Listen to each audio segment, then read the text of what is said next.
I'm excited to welcome to the show today David Green, CEO of Earnest.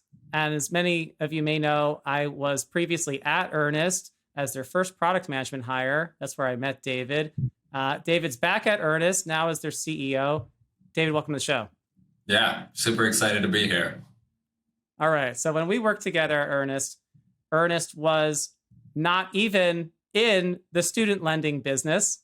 It was a personal loan company. Where is Earnest today in the student loan business?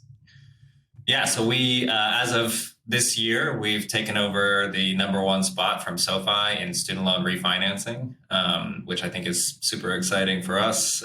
Something that, as you said, we weren't even in student loans in the beginning. And I think since we launched, we've always been kind of trying to get to that #1 spot and been a solid #2 for a long time. And so seeing all that work kind of pay off this year is super exciting. That's totally awesome. And what is it about Earnest, about the products, about the brands that you think made the difference? What made it #1? Focus. SoFi is doing a lot of things, and that's great. I think they're obviously launching tons of new products. I think when you start to do that, it's really easy to spread yourself too thin and not remain focused on the things that are really, moving the business. And so, whether that's good or bad, we've been able to really maintain that focus on growing that refinance product.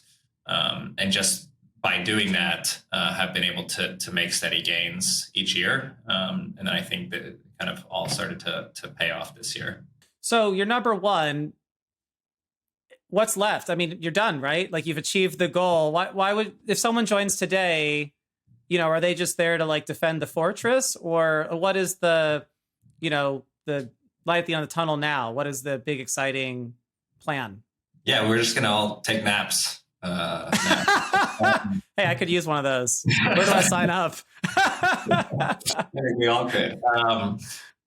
No, I think it's great. It's great to be #1 in refi, but like at the end of the day, we're working on a problem, which is student debt, and that's we've made a very, very small dent in helping people with that. So you look at, there's still a very small percentage of people who can benefit from refinancing who have. So I think on that side, I would say it's about maybe 20% of everybody who we think could benefit has done that so far.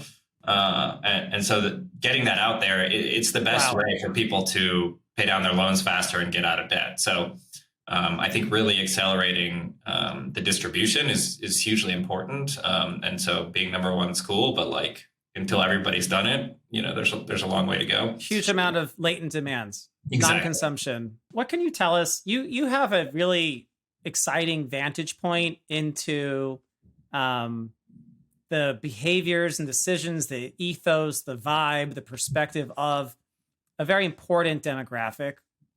What kinds of decisions are they making that you have found interesting? Whether it's their ability to repay or their request for forbearance on the servicing side, or the interest rates that they're picking. Are they picking longer terms because they think interest rates are going to go up and they want to lock it in? Or are they picking shorter terms and they're planning on, paying it off faster? You have any insights into the decisions people are making and how that's changed over the past few years? I think one of the things that's that we have found and that I believe more and more in is just that people don't know what they're doing, and they don't know how to make these decisions. And there's almost no amount of, like, I barely know how to make these decisions, and I run this lending company, right? And so even when I went to business school and I didn't know what I was doing, and you're like, if the people who are going to good business school programs can't figure this out, like what is everybody else doing? And so I think we hear a lot about financial literacy.